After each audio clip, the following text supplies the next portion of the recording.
What's up, guys? So we're back here with another one, doing some habitat improvement today for the deer.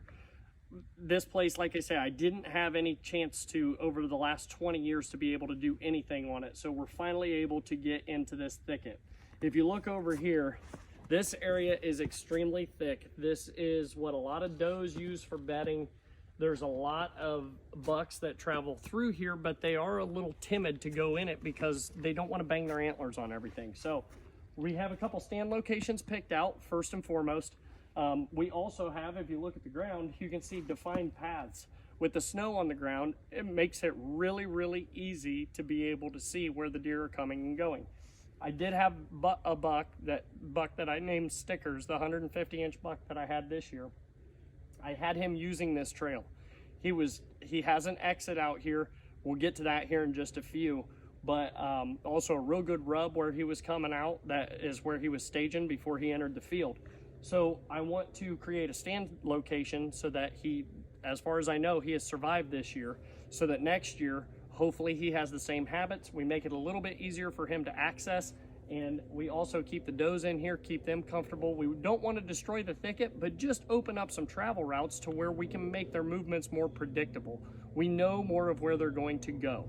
So that's what we're working on today. We'll walk you through it and follow along.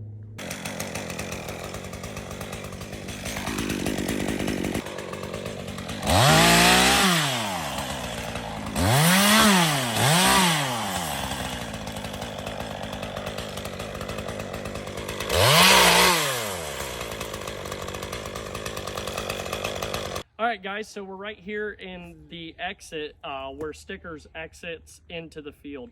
That 150-inch buck, again, keep referring to him. I've named him Stickers in case you haven't picked up on that. So the rub that he's making prior to entering the field, the one that he keeps working and coming back to, is right here. So being that that's where he's going to, I've seen him come into this thicket. If you look back that way, it is super dense through here. So again, we're going to cut a few paths. We're going to make it a little bit easier for him to come through here. Hopefully he uses it more frequently that way. This kind of stuff, I want to get this out of the way. I'm not going to move it completely. I'm just going to drop it down on the ground. I don't want to disturb this area entirely. I just want to do a few things to manicure it. So what I've done is I picked out a stand location. That's this tree right here. So we're going to put a permanent set in there. We're going to try to get elevated probably, I don't know, 15, 20 feet. And this will be all shooting area. So we've already cleared a path that comes from our interior food plot into this area, or part of the way here. We're actually going to connect this to that path and give those does a little easier way to come through, and hopefully the bucks will follow. I think that this area will be used more. Well, no, there again, like I said, I'm gonna make mistakes. I'm gonna do things that aren't right. We'll see, maybe I run him off completely. But I really think that this is gonna help to improve everything. And like I say, stuff like this, the only reason that I'm putting this on the ground is to create more shooting opportunities for myself. So stick with us.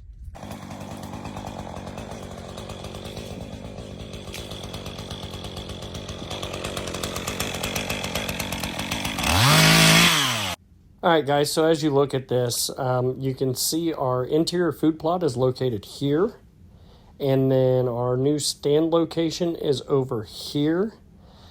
When you look at this, the blue checkered line is the new paths that we cut. And while we did open up these trails and make them easier to get through the thicket, we did also close off some trails that are being used by dropping trees across, making them impassable.